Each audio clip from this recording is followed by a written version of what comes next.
Welcome to Sustainable Success. My name is Chris Salem, your host. And if you're just joining us for the first time, you found us here at the Voice America Business Channel here on Lisbon. Also, we encourage you to follow us also on Spotify and our Apple link as well. And then we're also can be listened to in the audio form on YouTube. Yes, we're also on YouTube now. So feel free to subscribe to any of those different channels that will allow you to get access to sustainable success and all the great episodes that we have each and every week. And we also encourage you to also follow us on Facebook at Sustainable Success 2017.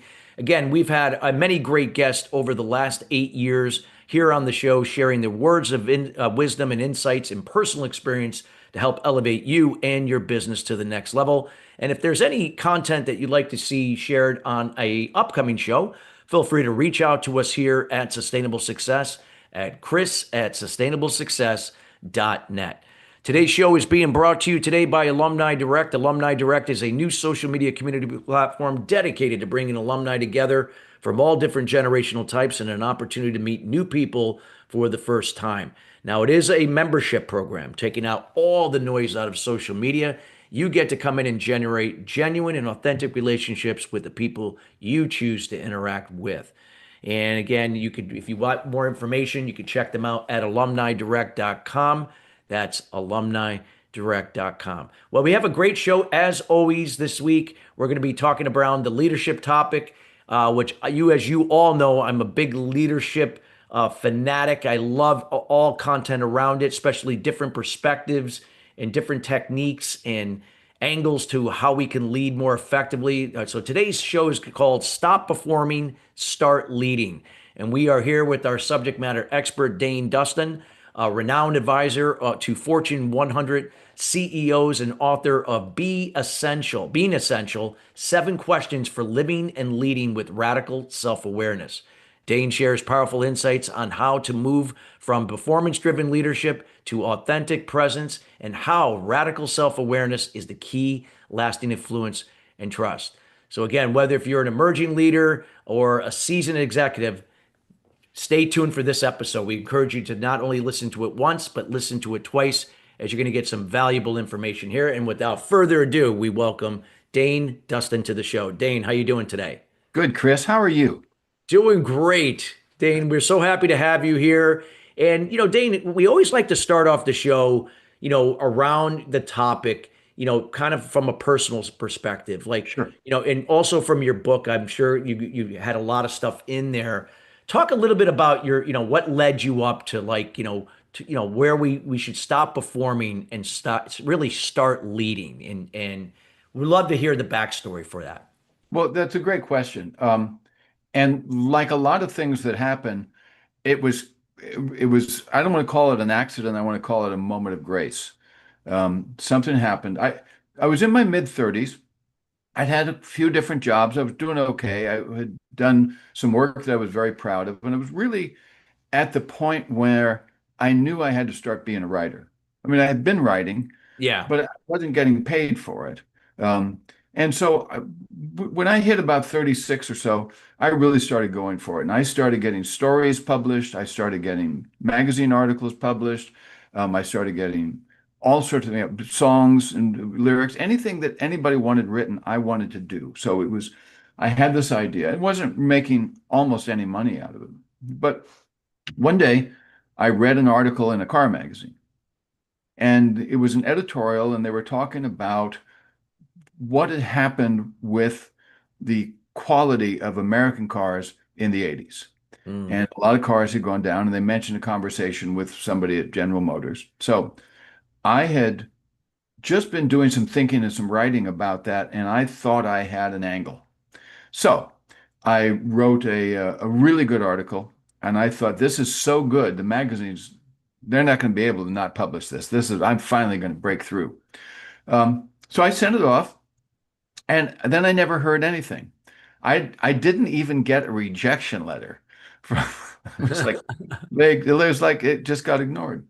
But then about 2 months later, the phone rings, and I pick it up, and a voice says, "Hey, my name is Don Runkle. I'm the chief engineer at General Motors. I want to talk to you about this article." And it turned out that the editor of the car magazine had sent him the article. He'd made it required reading in the C-suite at GM. Um, and so we talked about it and said, well, I need this turned into a speech. Can you do that? And I said, absolutely. And literally, it was a Thursday afternoon. The following Tuesday, I was on a plane to Detroit. I vaulted into the C-suite and stuck the landing, and there followed just a whole years and years and years of writing speeches for executives. And so, if you think about that, there's kind of a you go through a way of learning and changing what you do. So first it's like, okay, what do you want to say? And I'll find a nice way to say it. And then after a while, I'm starting asking questions about what he's saying and what they want to do. And I'm coming up with, what if you said it this way? Or why aren't you guys doing this? Because other companies I'm working with are doing this. And they go, oh, and pretty soon things that I was kind of whispering to the CEO just in talking about the speech would make it into policy, would Yeah. make it into things happening.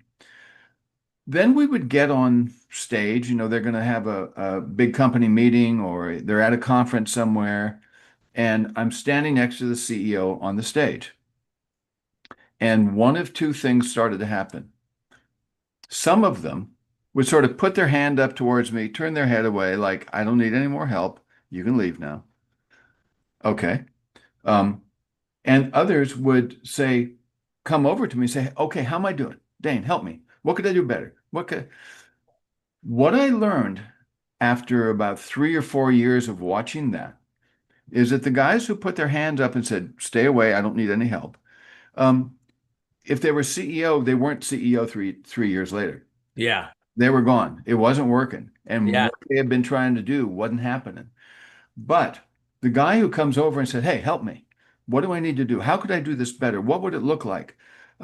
Those were the guys who were firmly entrenched as CEO and went on to finish their careers of some of the greatest companies in America. And so that was really a lesson. And I started jokingly calling myself the world's only ontological speech coach. Ontology, unlike psychology, ontology is literally the science of being. Yeah. It's about who you want to be. So that's where the work came from. And as I would go through this working with people, sometimes they would invite me to stay on and be their executive coach. And it just became how that worked. So Yeah. so I that love it. yeah, that's fun. It was I call it a moment of grace because that little story I sent off, we talk about being in the right place at the right time, but that's not enough. You have to be the right person in the right Yes. place at the right time. And it never would have occurred to me to start going looking for want ads of speech writers. Yeah. You know, Well, I but love what you just said that you have to be the right person, and that yeah, and if you could elaborate on that, because I really I always say that if we're seeking change for the better, yeah, it's not going to happen if you put the attention on to other people in situations. You can't control that. yeah, But you can only control what you do. So you have to be that change. So you have to be it to become it, to then do things differently, to then have different and better results. yeah. And that's when you Well said said. that, that really resonated like with like the way I look at things myself. Yeah. Yeah, and you work with leaders like I do, so you Yeah. see what doors open and what doors don't. Uh, Correct. I I was had done some speech coaching for a CEO for a division president of a very large company. They were at the time the largest dairy products company in North America, and something happened where the board decided to sell off their sort of brand name products and all of that, and just reduce the company down to the basic dairy products that they provided, the milk, the yogurt, the stuff, and whether that was in under their label or the store's label, that's Yeah. fine. Still a giant company. So the big company had been a Fortune 100 company, Fortune 150. Now they were a Fortune 350 company, but still. Yep. Well, the CEO wanted me to come in and work with his team because his whole leadership team had been 3 levels down in the company. They'd never had to deal with what you have to deal with if you're on the leadership team of a public company, how to speak, how to talk. So it was supposed to be me coming in to do that. But as he and I started talking, um, it became clear that they needed something a lot more. And so he said, "Look, it's really, really hard for me right now. So I feel like every time I leave my desk and walk down the hallway, everybody is staring at me. They want to read my posture and read my face and how I'm walking, and that'll tell them whether they should go work on their resume or not, whether it's safe to hang here another day." Um, and so I said, "Okay, do this. Before you leave that desk, I want you to just stand there and ask yourself two questions. The first question is, who am I being?" And the language is very specific. It's not like, I'm being the CEO. No, no, no. It's not. It's who are you being as a person inside yourself right now? Not who did you promise your mom you'd be, or say in Sunday school you would be, or whatever you think you ought to be. Just right now, who are you being? It Yeah. doesn't matter. There's no judgment. This, oh, okay, I'm being tense and worried that everybody's staring at me, and and I want to go down, and do something about it. I said, okay. Second question is, what do you want? And maybe you want to go rip somebody's head off. Maybe some program's not working and you're really frustrated with it. But it doesn't matter. What do you want? So, but here's the thing. What we found really quickly is that asking who you're being, asking those words changes who you're being. Yeah. It changes who you're being, and changing who you're being changes what you want. So you ask the question, and then you kind of go, okay, I'm being a little verklempt here. I'm being a little upset and tight. Let me just relax. Okay. And what do I want? Well, I wanted to go down and yell at marketing on why this campaign isn't working, but no, that's not what I want. What I want to go down is see what help they need and how I can support them and what's going on and how we can improve it. So that conversation was probably the spark of this whole book and the coaching that I started to do after that. And it really came from helping people try to find uh, their essential self. Yeah. But I also had done some study and research on this, and there was something that was hanging in there for me because it's not enough to be 45 and now you're the CEO and you're going to talk about, oh, let me form my essential self. Let me write down the notes of what my essential self should be. No, no. The essential self is deeper. And there's some work done by a number of different people. Martin Ray at Stanford, who teaches a big course up there that a lot of the tech people take on creativity. Um, he has a book where he talks about the highest goal, that somewhere in our childhood, we had a moment when we experienced ourselves as literally one with the world around us. Usually that would have people report when they can remember those. They're outside somewhere, they're in a forest, usually by themselves, and something just remarkable happens that they remember even into adulthood. And so I thought, okay, that's really interesting. And as we started to do some work with clients, as I went to work on myself, um, I suddenly started to notice something about those moments. And one of the things I noticed was, at least for mine, they were still resonating with the best parts of me now. Mm. Something I saw, I'll give you an example. Um, I was 18 months old. I know that because I have a photograph with my mother wrote the age on the back, taken in the same spot. And I'm standing outside a little apartment house that we lived in. I'm holding a piece of paper and a very sharp pencil. And there's an older girl there, and I say, I can write. And she says, no, you can't. You're not even two. You can't write, barely talk. I say, yes, I can.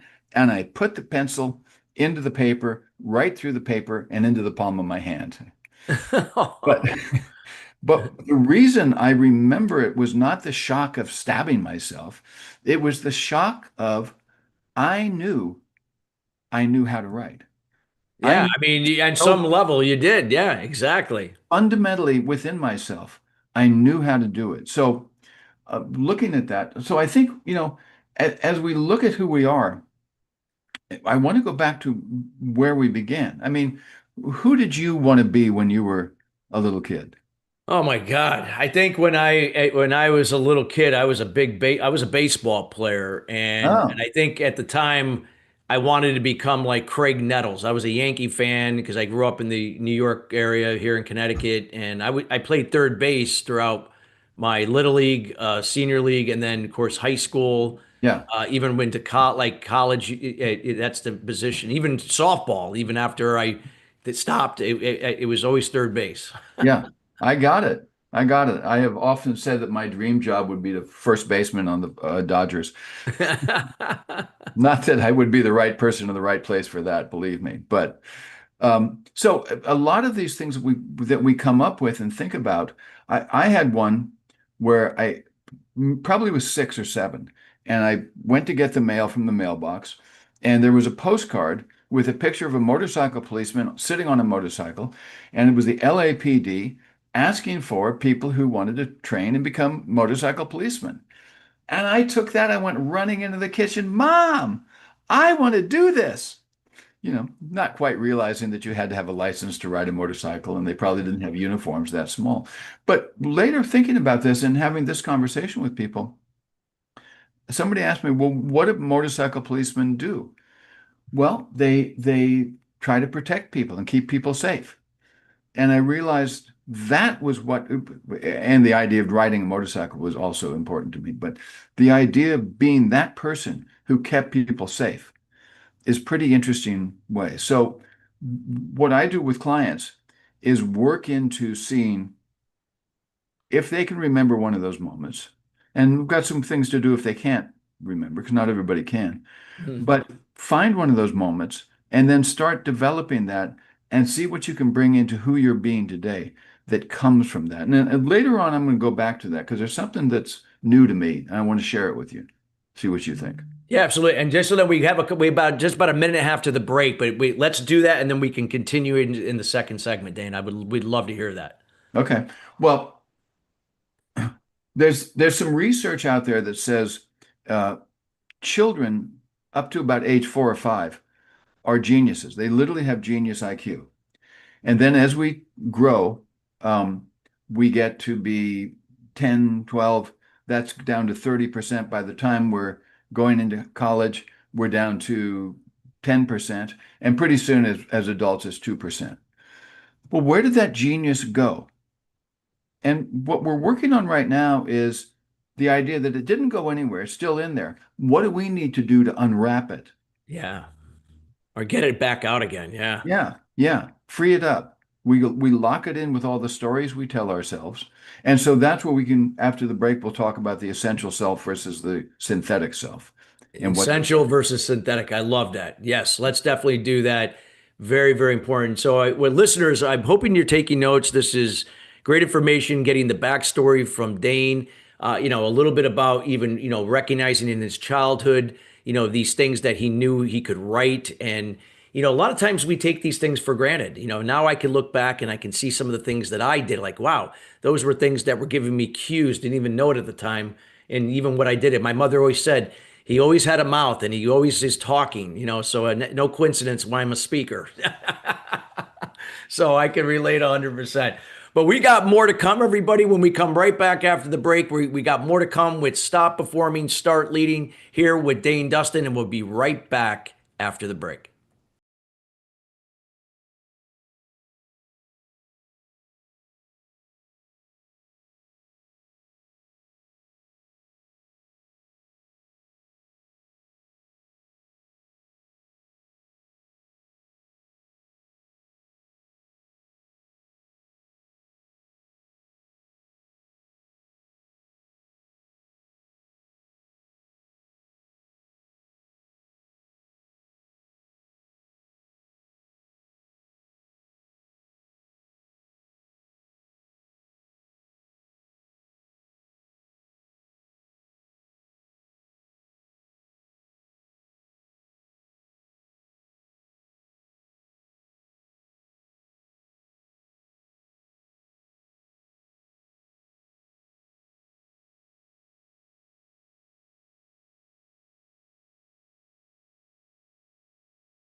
Welcome back to Sustainable Success. If you're just joining us here, we're talking about stop performing, start leading. We're here with Dain Dunston. Again, he's a renowned advisor to Fortune 100 CEOs and author of the book Being Essential: 7 Questions for Living and Leading with Radical Self-Awareness. You'll find out more information how you can get your hands on that book here later here in the show. So we encourage everyone to stick around.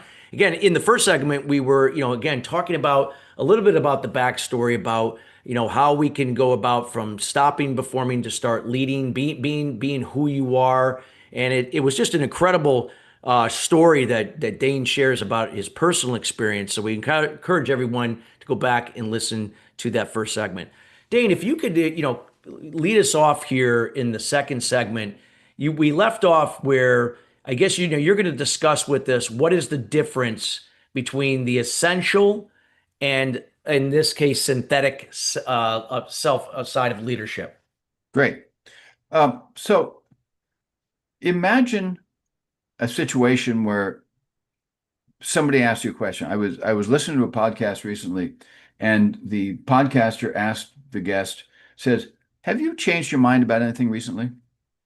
And I'm sitting there listening and thinking, well, I mean, chocolate versus vanilla, or maybe, you know, maybe who I'd vote for or whatever. And suddenly, well, no, no, no, no, no, no.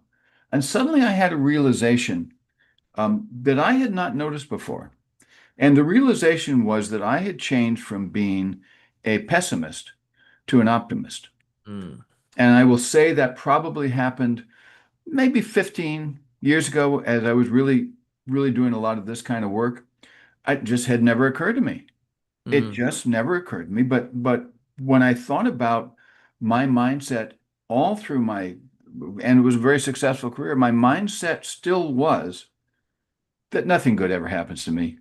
mm. I'll be successful for a little while, but it won't last. It won't be, and if it does, well, that's great, but let's not take it seriously because nothing good ever happens to me. Well, where did that come from? Yeah. And as I went through it and thinking about it, I had already been doing the exercises on the essential self, the essential child. And I said, well, that kid was not a pessimist. That kid saw everything as full of life and full of opportunity and just great. And I thought about it and I realized, well, look at the way we grow up, right? We're geniuses. I mean, 2-year-old kids have learned to speak English, 3-year-old kids, right? Or whatever language it is. And in some cases, if they have like a Spanish housekeeper or something, they may have also learned to speak Spanish On top of English, yeah. on Two top of languages English. at that age. Yeah, it's amazing. And their problem-solving ability is phenomenal. Just their curiosity at why. Anybody who's ever had a 2-year-old kid, you know how often they ask, why? Why? Why? Why? Well, the bird is flying. Why do birds fly? What? Because they have these genius brains that are asking all these questions.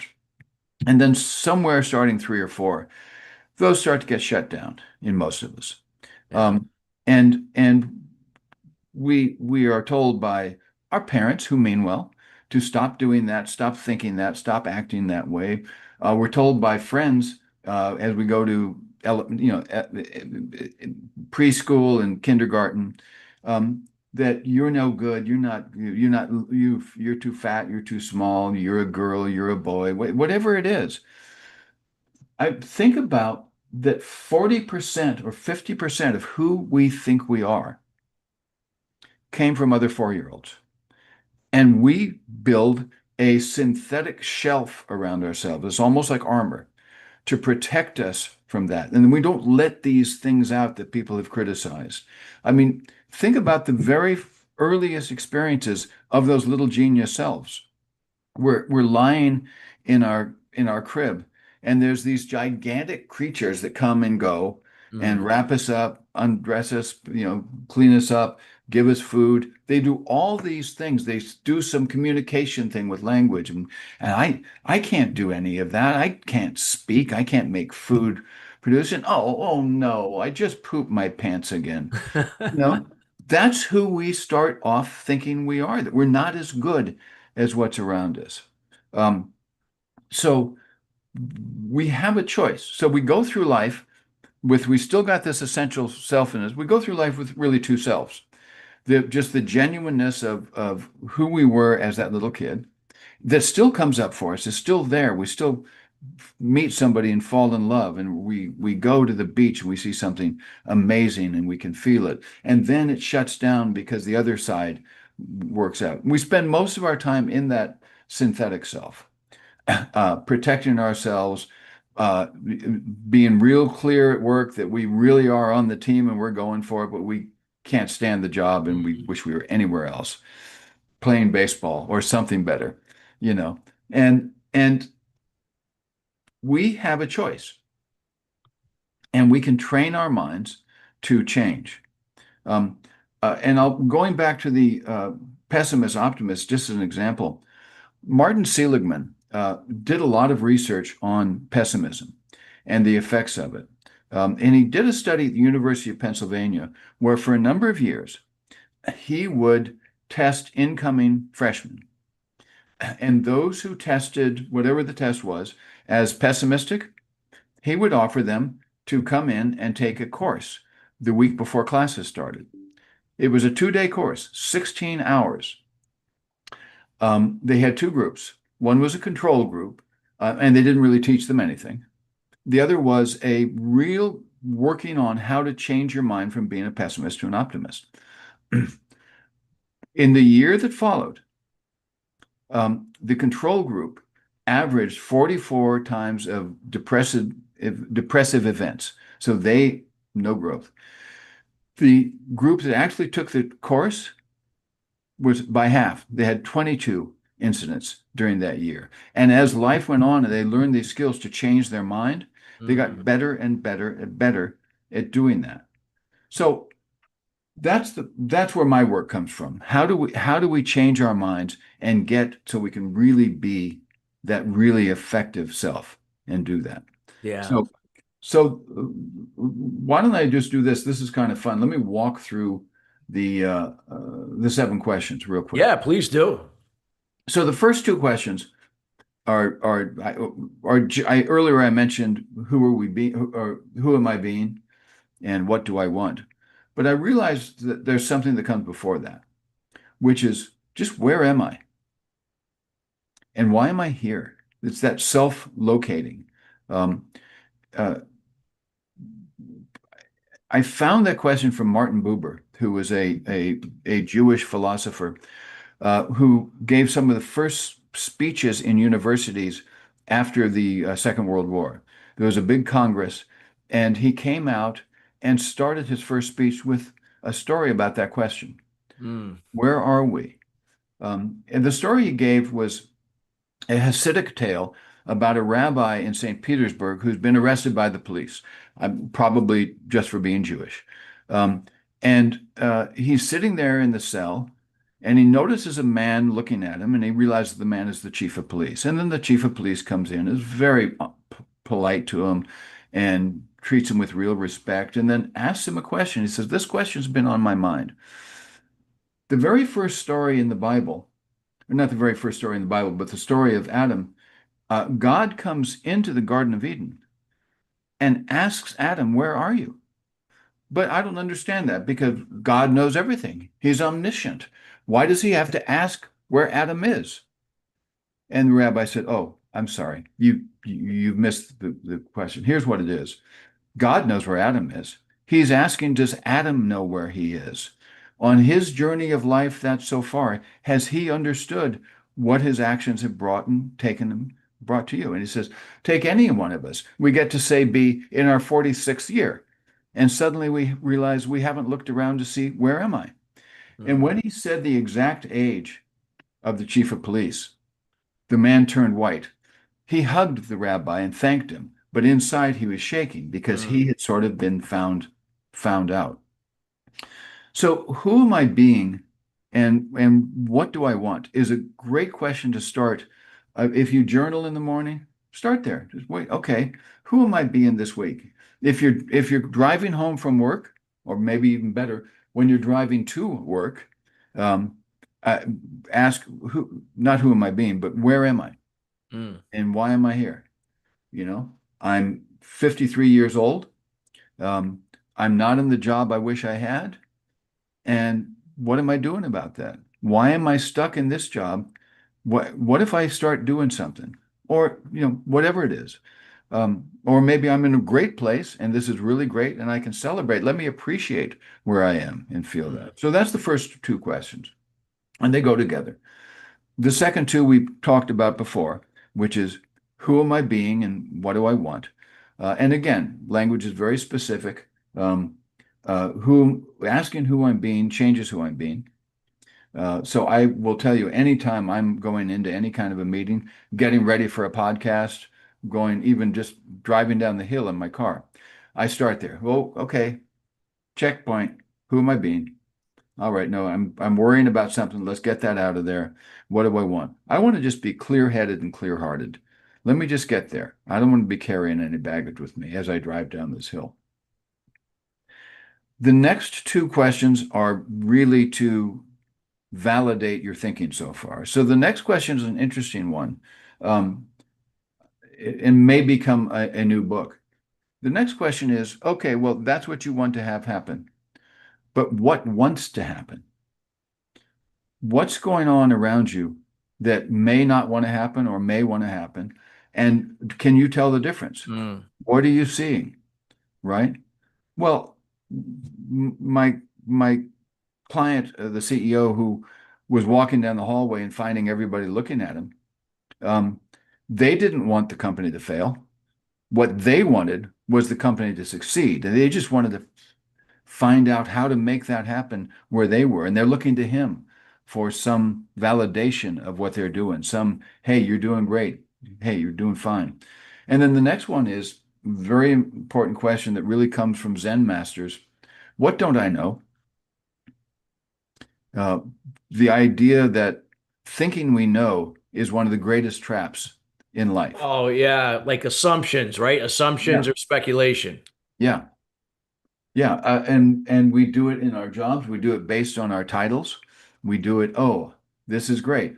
Um, I know that I'm the really good chief operating officer here, and I'm doing great work, and I know this is good, and I know I'm highly respected.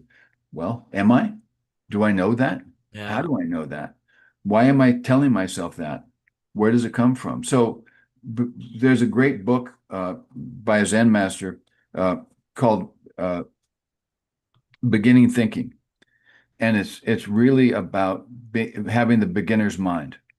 And in Yeah. anything we do, if we've got a beginner's mind, the assumptions, and going back to baseball, um, a center fielder who knows where that guy's going to hit the ball is a center fielder who might start going the wrong way. Yeah, it Right? could go in the wrong way, and then Yeah. that's hard to, make up ground if he did. Yeah. And it's, the parts of our body or the parts of our brain, they can track the track of a ball coming at you off a bat 300 feet away. Mm. Holy cow. That one of the things that neuroscientists will tell you is that that brain is about a millisecond behind where the ball is. It takes the little bit of second to get there. Fortunately, we also have other cells in there that are pushing the glove forward just a little faster. So so it all works out. But thinking we know what we know is a real danger. Mm. Then finally, the well, let me go back to thinking we know what we know. You've probably heard the work of a lot of these neuroscientists and psychologists who come up with things like proximity bias and these different kinds of things that warp our thinking because we think we know because the brain is trained to do things. Um, One of those guys was British, and he was driving in his car after dinner with his wife. They had had dinner with a couple they hadn't been out to dinner with before. And his Mm. wife says, yeah, that was really interesting. He's very sexy. And so now the scientist is going, she's, what? What did she just? She says why is she saying that he's very sexy? What? And before he's about to ask her, and then she continues, says, yeah, and he doesn't undress the maid himself. And now he's going, he doesn't undress the maid himself. What do you, what? I know, what? And she says, he said, what do you say? She says, I said, he doesn't underestimate himself. But that proximity bias is the kind of way we think we know what we're doing. And then we get screwed up. So that's a fun way to look at that. And then the final question that we'll wrap with here, at least this session, is how does this feel? And that may be the most important question of all, Yeah. because if it feels great, then wonderful. If your body's relaxed, and I'm not talking about emotionally, but what's the skin on the back of your neck doing? Is your chest tightening up? Do you suddenly have a pain in your shoulder? How does this feel?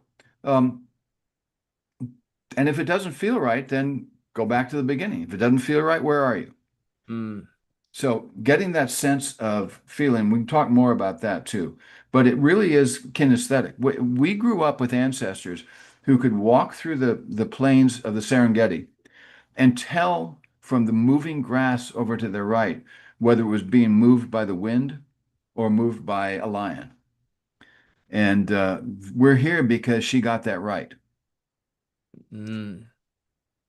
Yes.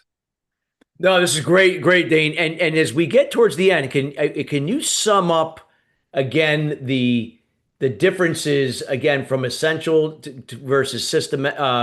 synthetic? Excuse me, I was going to say systematic, but synthetic. Yeah. Yeah, to kind of and then to kind of just tie it all together. Yeah. So the synthetic self is a construction. It's as if we've built a jacket out of bricks to cover ourselves in where no one can touch us and see how bad we are. And then we use that, we carry it through our life and try to make everybody believe this is the real me and it's really good. And it's not me. And it has that self we have no knowledge of that there's an essential self there. And that's where most Mm. of us live most of our life. Yeah. The No, so essential self is watching that sort of over its shoulder. It knows I'm wearing this hood. It knows I'm strapped myself in this Naugahyde suit, which is why it's synthetic. It knows I'm doing all this, but it doesn't care because it's in the moment. It's fine with everything. It just thinks I'm kind of amusing, making all these mistakes I'm making. So that's fun. Well, let's watch Dane be an idiot. we've all been there. Yeah. That's where we spend our time. So that's going back to changing minds. If we can change those two minds, if we know that we can even have the option to do it, that puts us way ahead of the game. Okay, great. Great. I know you get you some valuable information, and I know you got more to come. We highly encourage everybody, if you're taking notes, if you have any questions, that write them down. These are things you could be asking Dane when you reach out to him. Again, we get you his contact information here at the end of the show, or you can go to the show notes on Lisbon to get that information. Everything will be there where you can reach out to ask further questions with Dane. Well, we got more to come, everybody. We got another segment to go. We're going to be we're talking about stop performing, start leading, and we'll be right back after the break.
Welcome back to Sustainable Success. If you're just joining us here, we're talking about stop performing, start leading with Dain Dunston. Again, he is a renowned advisor for Fortune 100 CEOs and the author of his book, Being Essential: 7 Questions to Living and Leading with Radical Self-Awareness.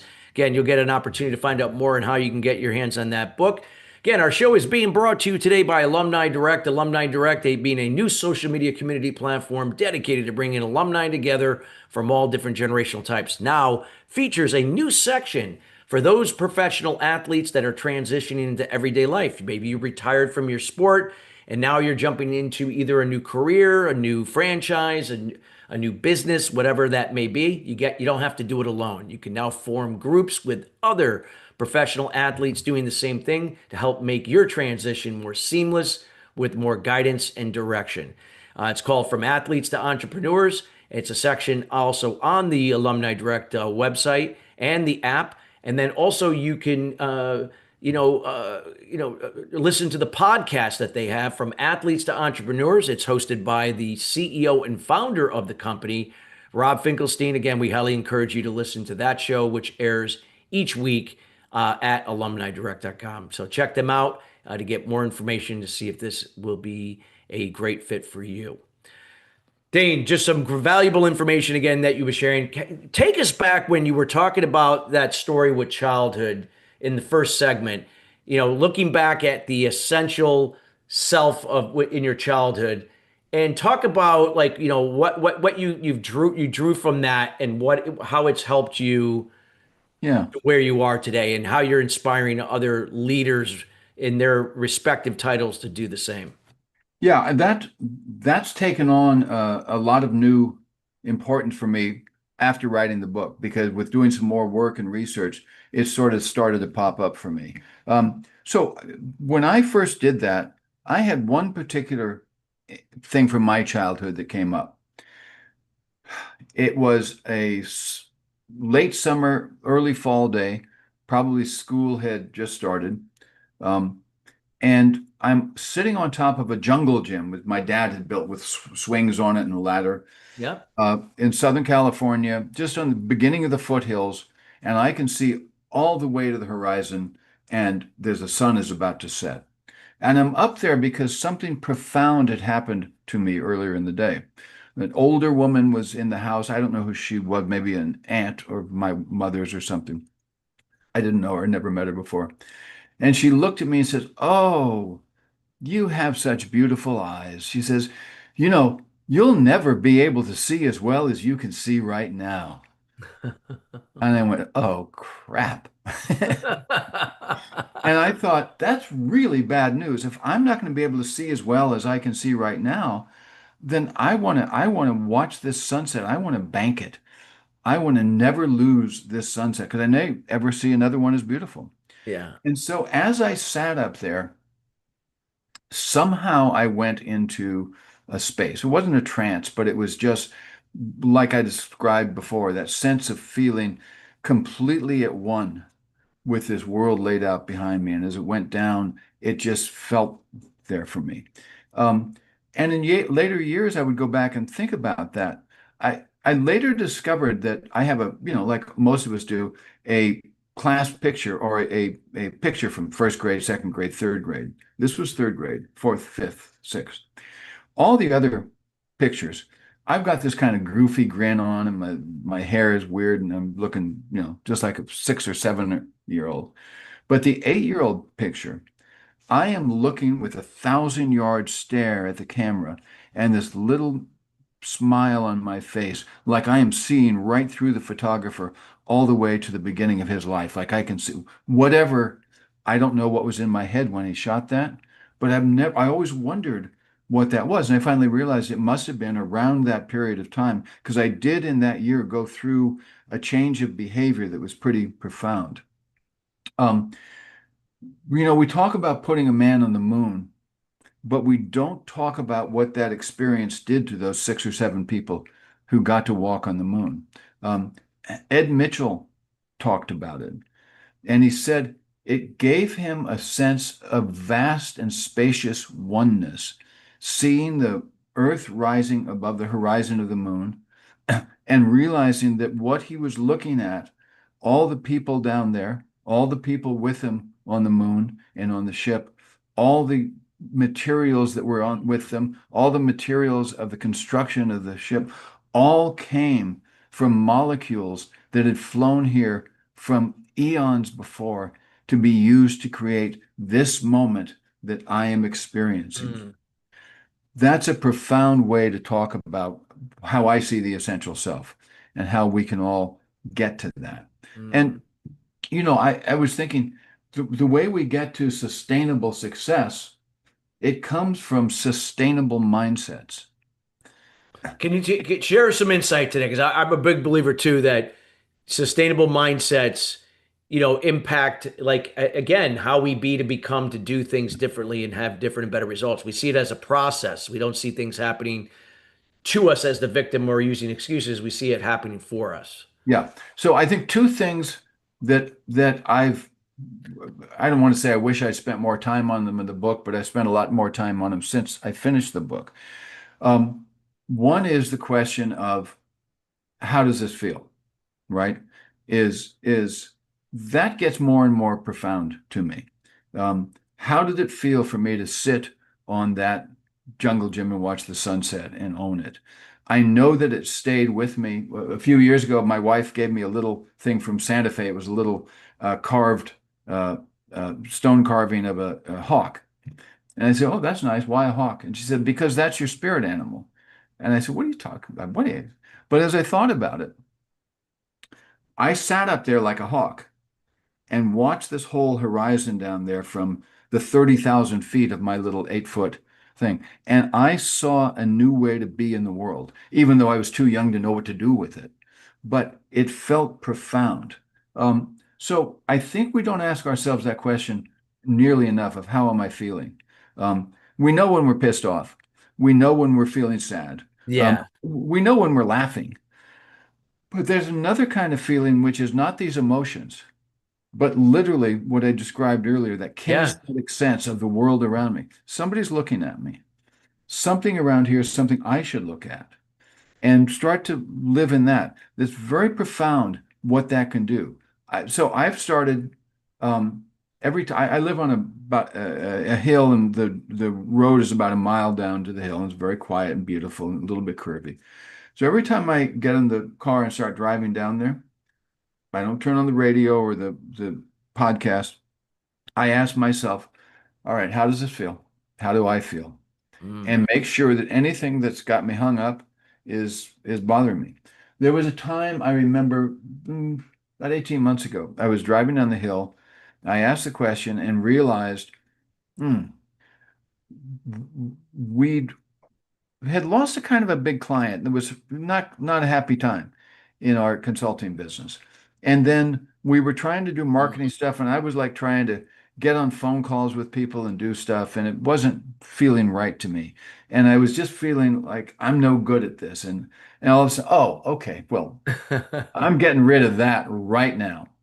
And I dropped it, and there was a thought that went, well, gosh, if you get rid of that, then what about getting the new business? And what about making things right? And no, I'm getting rid of it. It's gone. And it was gone. And then new business started coming in Mm. because my fear was, however, it was blocking what wanted to happen, my fear got in there. So that's a really important one. I think we don't go there often enough. And I think that's going to be highly valuable for the audience. That just what you just said. It's like one of the things I learned is why I struggled and dealt with it, caught up in my anger because I was always caught up in the control I couldn't control, Yeah. and all expectations for the most part, are tied to to outcomes that are mostly out of my control. Instead of just focusing, what can I do right now in the moment? It's Yeah. like a puzzle. If I have a 100-piece puzzle, why am I worried about the 88 pieces I don't have, but I should be focused on the 12 I do have because I got to. Yeah. So share that because I think that's so valuable, like because you said, and how we look at things and how it can change the, what we manifest around us in some Yeah. ways. Yeah. Yeah. We get into these moments and then we think, I've got to try harder. I've got to find three more things to do. Oh, if I just go another 5 minutes on this question, I'll get it. Um, but a lot of the times, the best thing we can do is get up from our desk and walk outside and throw a bone for the dog and look at the trees. Mm. And it's interesting that when we do that, how often we come back to the desk and say, "Oh, I got it." Or even out where we're watching the ball flip through the air and suddenly say, "Oh, what if we did something like that? What if we started flipping with the products and do this?" Oh, hold on. Back, you're running back to your desk because you just had this amazing, like explosive thought, like a 3-year-old kid. Yeah. Yeah. And that's the other thing that I'm starting to write about. I mean, it may be the next book that we do is, okay, where did that genius go? So all these 3 to 5-year-old kids, Mm. 98% of us were geniuses. But where did it go? Yeah. And to the extent that anybody I've talked to, the neuroscience said, well, we don't think it went anywhere. It just got suppressed. It got tightened up in our body. It got told stories that dulled it. It got told not to do the stories. It got told, stop asking questions in class, just memorize the facts, right? Don't think about what would happen if you did this with this math problem. Just remember how to do the multiplication tables. Memorize, memorize, memorize. And so we get taught to stop thinking. We get taught literally to shut our minds down. Yeah. I mean, and it's all there. Yeah, it's So, kind of sad, like it, and we don't even realize we're doing it. It's just other people's fear that they yeah, just pass on to other people, and we exhibit, we witness that through not only what they say, but their behavior, their attitude, their reaction to things and people or situations, rather than responding. And of course, anytime they don't take action or they avoid yeah. things that could be moving them forward, and always can blame it on something else. If you think about the stories of people who we all would consider real geniuses. Einstein couldn't get into graduate school. He finished college. He was not accepted at the graduate school because he hadn't turned in enough papers. Yeah. Because he wasn't interested in the papers, he was interested in thinking about the stuff. So he goes to work for the patent office in Vienna. Mm, And while he's there, it happened to be a time where people were trying to have synchronized clocks that would go all the way from the train station in Vienna to the train station in Venice, right? yeah. We could track where the train was because you so as he started studying those and thinking about those, he just started visually playing with what would it be like to be on the train and see somebody standing at the side of the road, vice versa. And what if the train was going at the speed of light? What would happen then? And from that stuff, he came up with the theory of relativity. Mm. And then the graduate school gave him a degree. So, I mean, it all worked out fine for Albert Einstein. But so many creative people, you think of the ones that you know, are the ones who break the rules. They think outside, I don't want to say think outside the box, they think like birds, or they think like another animal, or they think like a star. How would a star act in this way? Yeah. It's kind of Yeah. amazing. It is. Oh God. You just gave some really, really great information. And I love the stories, Dane, that you shared. I think it resonated so well with the audience. I want to make sure that people get to know you, reach out to you. I'd love to give you the opportunity to share details about the book, Sure. anything else that you'd like to offer the audience, can they get in contact with you, and anything else that you'd like to leave with them. Okay. Um, Dain Dunston. So you can read about my books at daindunston.com. So that's easy. Our company is Reservoir, and we focus on giving you what you need in your reservoir of mental and emotional tools to really shape your life and fill your reservoir up. So that's reservoir.llc. And we have some programs going on for individuals and for companies. We do a lot of leadership development work for companies and clients. A lot of our work is in the logistics industry, which has been a fascinating place to be working. Some of it is family development and next generation. One thing that's been actually really fun for me is switching from Fortune 100 company CEOs and all of that, down to smaller businesses that are doing a couple hundred million, or they're a trucking company, or they're a port or something like that. I've really found that fascinating to work with smaller organizations. So that's what's going on. Wow. Great. We highly encourage everybody to reach out to Dain. Also, all of that information will also be in the show notes on Lisbon platform. Also will be same with Apple and Spotify, of course, YouTube as well. So we highly encourage you to reach out to Dain and make sure you get your hands on the book and so on. So Dain, before we conclude the show here, we got less than a minute. If first, I want to thank you for taking time out of your busy schedule to be here. In You bet. 15 seconds, just leave us with just a whatever profound statement you like to leave with what you shared today. Somebody asked me recently, said, okay, of all the stuff that you talk about, what's the most important thing to remember? What's the most important thing to do? And it's, I think, real simple. Appreciate the moment you are. Yeah. Appreciate where you are. Even if you're sitting on your butt and everything's gone wrong and you have hit bottom, appreciate that, because now the climb to the top starts and you got to go through that. Yeah, I love it. Love it. Thank you so much, Dain, for taking the time to be with us. We'd definitely like to see you again on a future show here with us here at Sustainable Success. Let's do it. I'd love to come back.